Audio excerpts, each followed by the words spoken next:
Should I get a iPhone 12, 12 Pro Max, or an iPhone 11 Pro Max?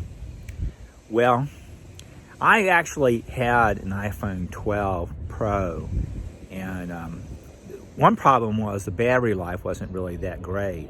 And I also have an iPhone 11 Pro Max, and it is a little bit better. The 5G really didn't give me any extra speed on the iPhone 12. I didn't really go for the iPhone 12 Pro Max.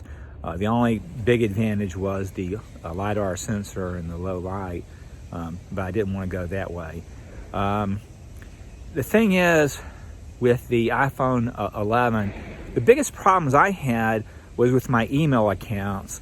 There's different ways to install your system from the your former phone, and one way was to put a dot on there, then use your old phone and take a picture of that dot and then let it load that way. And that was the way I did it with the iPhone 12. But when I did that, I had an email account that wouldn't load, wouldn't work correctly. And on the iPhone 11 Pro Max, when I did that, again, I ran into the same problem, but with two email accounts. And so that didn't work either way. So then it turns out there was another way to reinstall the system. You're just keeping the other phone close to your phone and then loading it that way, and that worked out really good. In fact, all the email accounts worked great when I did it that way. And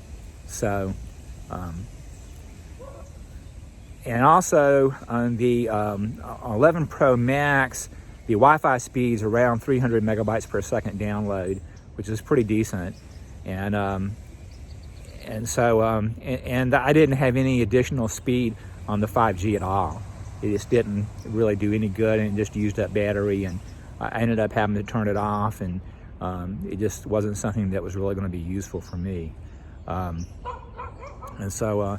This phone here has a 4K on even the selfie camera or anything, so it's still quite good. So anyway, that's all I have for the day. And if you haven't subscribed yet, please subscribe, and thanks a lot.